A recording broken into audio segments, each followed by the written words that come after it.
आज आपण इथे जी भाजी बनवणार आहोत ती बटाटा आणि बेसन याच्यापासून बनवणार आहोत। याची चव म्हणसाल तर खूपच भन्नाट आहे।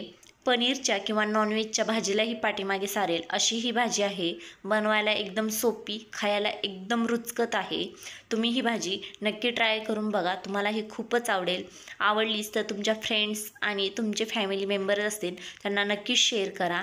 तर मी अश्विनी स्वागत करत आहे तुमचे अश्विनीज किचनमध्ये। मी येथे एक बटाटा घेतलेला आहे, छोट्या आकाराचाच घ्या कारण बटाटा थोडाच घ्यायचा आहे।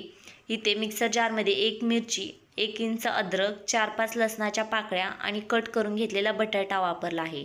इथं जास्त बटाटा वापरायचा नाही, मी पुढे सांगणारच आहे। इथे मिक्सरला व्यवस्थित पेस्ट केलेली आहे। पाण्याचा बिलकुल वापर न करता ही पेस्ट बनवायची आहे। ताटामध्ये काढून त्याच्यामध्ये अर्धा चमचा हळद, 1 चमचा लाल मिर्च पावडर, थोडेसे धनिया पावडर, तसेच मी इथे थोडा कस्तुरी मेथी आणि कोथिंबीर, चवीपुरते मीठ टाकून व्यवस्थित मिक्स करून घेतलेले आहे। 1 कप बेसनचा वापर करणार आहे। मी इथे थोडे थोडे करूनच मिक्स करणार आहे। तुम्ही पाहू शकता की इथे पाण्याचा वापर न करता बटाट्यालाच ऑलरेडी खूप पाणी सुटते, त्याच्यामध्येच आपले पीठ हे भिजवून होणार आहे। तर इथे तुम्ही पाहू शकता की पीठ जास्त ओले झालेले आहे, तर इथे मला आणखी अर्धा कप बेसनाची गरज पडली होती, त्यामुळे मी इथे थोडे थोडे करून आणखी अर्धा कप बेसन वापरलेले आहे। इथे तुम्ही एकदम बेसन मिक्स करू नका, थोडे थोडेच मिक्स करा म्हणजे आपल्याला पीठ व्यवस्थित मळता येईल। या स्टेजला मी इथे थोडेसे तूप म्हणजे 2 चमचे तुपाचा वापर केलेला आहे, म्हणजे हाताला जास्त चिपकत नाही। इथल्या मधल्या वेळेत तुम्ही हात एकदा थोडासा धुवून वापरा, म्हणजे कसे आपल्या हाताला जास्त चिटकत नाही आहे। इथे मी एकदा हँड वॉश करून घेतला होता। आता हे पीठ मी व्यवस्थित करून राहिलेले पीठ व्यवस्थित मिक्स करून घेणार आहे आणि त्याचा एक गोळा मळून घेणार आहे। याच्यात तुम्ही चवीपुरते मीठ बटाट्यामध्येच मिक्स केलेले होते, त्यामुळे आता इथे मीठ टाकायची गरज नाही आहे। आता मी येथे व्यवस्थित गोळा मळून घेतलेला आहे, तर हाताला थोडासा तुपाचा हात घेऊन मी व्यवस्थित गोळा करत आहे, म्हणजे हाताला चिपकणार नाही आहे। बेसन हे हाताला पटकन चिटकले जाते। असे करून इथे गोळा बनवून तयार झालेला आहे। याला थोडेसे तेल किंवा तूप लावून आपल्याला ह्याला झाकून ठेवायचे आहे। मी येथे थोडेसे तेल लावलेले आहे आणि हा गोळा व्यवस्थित गोल करून याच्यावरती एक वाटी ठेवून मी याला झाकून ठेवलेले आहे। आता भाजीची तयारी करूया। तर त्याच्यासाठी मिक्सर जारमध्ये 1 टोमॅटो, 4-5 लसणाच्या पाकळ्या घेतलेल्या आहेत आणि याची प्युरी बनवून घेणार आहे। तुम्ही पाहू शकता अशा प्रकारे प्युरी बनवून तयार झालेली आहे। तर इथे मी एका वाटीमध्ये जास्त आंबट नाही आहे, हलकेसे आंबट असणारे 2 चमचे दही, त्याच्यात कस्तुरी मेथी घातलेली आहे, गरम मसाला घातलेला आहे आणि व्यवस्थित फेटून घेणार आहे। आणि या स्टेजला व्यवस्थित फेटून झाल्यानंतर याला एका साईडला ठेवून देऊया आपण। आता पुढची प्रोसेस बनवणार आहोत, तर ती बनवण्यासाठी आता मी येथे काय केलेले आहे, एक चॉप करून कांदा घेतलेला आहे। तुमच्याकडे चॉपर नसेल तर चॉप केल्यासारखा एकदम बारीक किंवा तुम्ही पेस्ट बनवून घेतली तरी चालेल। मी अशा प्रकारे इथे चॉप करून घेतलेला आहे। 1 ते 2 कांदे घ्यायचे, कढईत तेल कडकडीत गरम करायचे, मग त्यात जिरे टाकले की जिरे त्याच्यावरती तडतडायला लागले की या स्टेजला आपल्याला कांदा टाकून घ्यायचा आहे। चॉप केलेला कांदा हा आपल्याला चांगल्या प्रकारे भाजून घ्यायचा आहे, म्हणजेच याला गोल्डन कलर आला पाहिजे। त्याच्यासाठी दोन्ही साईडनी व्यवस्थित हलवून याला एकदम गोल्डन कलर येईपर्यंत भाजून घ्यायचा आहे। तर तुम्ही ही भाजी जर बनवचाल तर तुम्ही हॉटेलची जी पनीरची भाजी आहे किंवा नॉनव्हेजची भाजी ही खायची विसरून जाल। आठवड्यातनं 4 दिवस तर हीच भाजी तुम्ही बनवचाल। आता इथे तुम्ही पाहू शकता कांदा व्यवस्थित शिजत आहे किंवा गोल्डन पण झालेला आहे व्यवस्थित। आता याला मी मिक्स करून घेत आहे। आता याच्यात हळदी पावडर अर्धा चमचा, 1 चमचा लाल मिर्च पावडर, 2 चमचे धने पावडर टाकलेले आहे, व्यवस्थित मिक्स करून घेतलेले आहे। इथे तुम्हाला मसाला जळेल असे वाटले तर 1 ते 2 चमचे तुम्ही येथे पाण्याचा वापर करा, म्हणजे आपले मसाले जळत नाही आहेत। आणि याला व्यवस्थित एकदा हलवून घ्या। आता या स्टेजला आपल्याला याच्यामध्ये टोमॅटोची प्युरी टाकून घ्यायची आहे। टोमॅटो प्युरी टाकून याला एकदा व्यवस्थित मिक्स करून घ्या।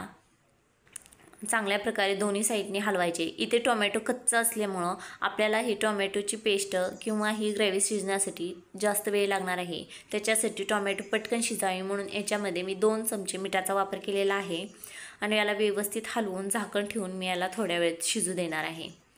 इथे तोपर्यंत मसाला शिजत आहे तोपर्यंत इथे मी एक पळपोट घेतलेले आहे, त्याच्यावरती सगळीकडे तेल लावून घेतलेले आहे आणि जे आपण भिजाय ठेवलेले पीठ होता त्याचा गोळा मी इथे व्यवस्थित पसरून याच्यातला एक गोळा घेतलेला आहे आणि त्याची लांब सडक अशी चपाती बनवून घेणार आहे।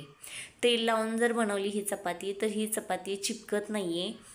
तुम्ही याला लाटताना हलक्या हाताने लाटा, जास्त प्रेस करून लाटू नका म्हणजे ती चिपकणार नाही आहे। आणि जर चिपकत असेल असं वाटत असेल तर वरून खालून त्याला दोन्ही साईडने तेल लावून लाटा म्हणजे ती चिपकत नाही आहे।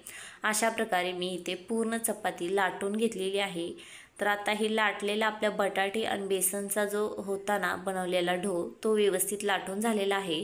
तर याला आपण एका कटरच्या साहाय्याने कट करणार आहोत। चाकूच्या साहाय्याने मी सुरुवातीला कट केला पण चाकूला हलकेसे चिपकत होते। अशी मोठी साईज राहिली नाही पाहिजे, एकदम पातळ लाटून घ्यायचं आहे, त्याच्यामुळे मी साईडचे कट सगळे काढून घेत आहे। जर आपण याला भाजीमध्ये वापर केला तर जाड असेल तर आपल्याला हलकेसे पीठ खाल्ल्यासारखे किंवा रट्ट असे लागेल, त्याच्यामुळं आपल्याला इथे पातळ प्रकारेच लाटून घ्यायचे आहे। इथे मी दोन्ही साईडचे म्हणजे चारी साईडचे व्यवस्थित मोठे जे राहिले होते ते कट करून काढलेले आहे। आता मी इथे चाकूचा न वापर करता कटरचा वापर करणार आहे, कारण चाकूला हे चिपकत आहे जरा। तर इथे मी असे 3 कट मारून घेतलेले आहेत, म्हणजेच आपल्याला मोठ्या प्रकारचेच असे कट मारून घ्यायचे आहेत। तर आता तुमच्याकडे पनीर असेल तर तुम्ही याच्यावरती पनीर, नसेल तर ओलं खोबरं किंवा सुकं खोबरं असे त्याच्यावरती पसरून घ्या। आणि जसे आपण इथे खांडवीला रोल बनवतो सेम त्याच पोझिशनमध्ये आपल्याला याचे रोल बनवायचे आहेत। तर रोल बनवताना व्यवस्थित बनवा, हलक्या हाताने बनवा, जास्त प्रेस करून किंवा दाबून बनवू नका। मी सांगते तुम्हाला दाखवते अशा प्रकारे याचे छान असे रोल बनवून घ्या। तुम्ही पाहू शकता, तुम्हाला वाटत असेल की ही भाजी आहे की खांडवी आहे, पण ही आपण भाजीसाठी बनवलेलं आहे त्याच्यामुळे याच्यात बटाट्याचा वापर केलेला आहे। हे पाहू शकता किती सुंदर असा रोल बनवून तयार झालेला आहे। असे करून मी आता हे पण रोल बनवून घेत आहे। रोल बनवताना जी आपण ह्याची चपाती लाटत आहोत ती चपाती ही पातळच पाहिजे, जास्त रट्ट किंवा जाड नको आहे। असे केल्यास आपली भाजी जी ही टाकणार आहोत याची टेस्ट पिटाळ येणार नाही आहे, छान लागेल। त्याच्यासाठी आपल्याला पातळ अशी लाटून घ्यायची आहे। आता इथे माझे तिन्ही रोल बनवून झालेले आहेत। लास्टला तुम्ही असे फिरवा म्हणजे ते उलगडणार नाही आहे भाजीमध्ये। असे करून माझे सगळे रोल बनवून तयार झालेले आहेत। पहिले जरा थोडे हलके जाड झालते पण नंतरचे मी छोटे करून घेतले। इथे मसालाही व्यवस्थित शिजून झालेला आहे। पूर्ण इथे मसाला व्यवस्थित शिजून झाला की याच्यामध्ये आपण जे दह्याचे मिश्रण बनवून ठेवलेले होते त्याचा याच्यामध्ये वापर करणार आहोत। तर इथे दही टाकले ते साधारण 2 मिनिटच लागते। 2 मिनिटामध्ये या मसाल्याला लगेच तेल सुटायला चालू होते, कारण दही टाकल्यावर मसाला शिजायला जास्त वेळ लागत नाही, पटकन शिजला जातो। तुम्ही पाहू शकताय मी याला व्यवस्थित फेटून मिक्स करून घेतलेले आहे। तर याला लगेच तेल सुटायला सुरुवात झालेली आहे। या स्टेजला तुम्ही थंड पाणी ऐवजी गरम पाणी वापरा म्हणजे पटकन उकळी येईल। इथे मी थंडच वापरलेले आहे। तर आता याला व्यवस्थित उकळी येईपर्यंत आपल्याला सोडायचे आहे। मसाला पूर्ण याच्यामध्ये मिक्स करून घ्यायचा आहे। तुम्हाला जसे पाहिजे तेवढे पाणी वापरू शकता। आता याच्यावरती मी एक जाळी ठेवलेली आहे। तर जाळी कशामुळे ठेवली असे तुम्हाला वाटेल, तर जे आपण रोल बनवलेले होते ते आपल्याला वाफवून घ्यायचे आहेत। जर तुम्हाला इथे वाफवून घ्यायचे नसतील तर मी इथे एक टिप्स देते, तुम्ही नीट ऐका। हे वाफवून घेतलेले रोल आहे जेव्हा तुम्ही भाजीमध्ये ॲड करचाल तेव्हा भाजी तुम्ही गरम असतानाच खायची आहे। जर तुम्हाला ही भाजी जास्त वेळ ठेवायची असेल तर हे रोल न वाफवता तुम्ही तेलामध्ये फ्राय करून घ्या, म्हणजे जेव्हा तुम्ही भाजीत वापरचाल तेव्हा क्रिप्सी किंवा आतून व्यवस्थित होतील। पण जर तुम्हाला भाजी लगेच खायची असेल तर तुम्ही अशी वाफवून घ्या। इथे मी 10 मिनिटं वाफवून घेतलेली आहे। 10 मिनिटामध्ये आपली खालची भाजी किंवा ग्रेव्ही पण व्यवस्थित शिजली जाते आणि हे पण व्यवस्थित वाफवून निघते। तुम्ही पाहू शकता इथे खूप छान प्रकारे हे वाफलेले आहेत। एका चिमट्याच्या साहाय्याने काढायचे। इथे भाजी पण खूप छान प्रकारे शिजून तयार झालेली आहे, म्हणजेच आपला खालचा मसाला पण व्यवस्थित बनवून रेडी झालेला आहे। तर मी तुम्हाला इथे एक रोल दाखवत आहे हातामध्ये घेऊन, किती सुंदर झालेले आहेत। याला मी भाजीत सोडून घेणार आहे। हे तुम्ही भातावर किंवा चपातीबरोबर कशाबरोबरही खाऊ शकता, खाण्यासाठी खूप छान लागते। पनीरच्या आणि नॉनव्हेजच्या भाज्यांना पाठीमागं सारणारी भाजी आहे। पण जर तुम्ही वाफवून घेत असाल तर गरम असतानाच भाजी खावा। जर तुम्हाला जास्त वेळ भाजी ठेवायची असेल तर तुम्ही हे रोल एकदा तळून घ्या किंवा फ्राय करून घ्या। याच्यामुळे तुमच्या भाजीची आणखी चव वाढेल. इथे व्यवस्थित झाकण ठेवून मी आणखी 10 मिनटं शिजू दिले होते. म्हणजेच ही शिजल्यानंतर ना मी राहिलेला जी खोबऱ्याचा होता कुट्टा तो वरून टाकलेला आहे. कोथिंबीर सर्व केलेली आहे. तुम्ही पाहू शकता भाजीचे टेक्स्चर किती सुंदर झालेले आहे. एकदम हॉटेल स्टाईल वाटत आहे. कोणती भाजी आहे अशी तुम्हाला वाटत आहे तुम्ही कमेंट्सद्वारे नक्की सांगा. आवडली तर लाईक करा, शेअर करा आणि सबस्क्राईब करा. तुमच्या फॅमिलीला पाठवा. ओके बाय, धन्यवाद.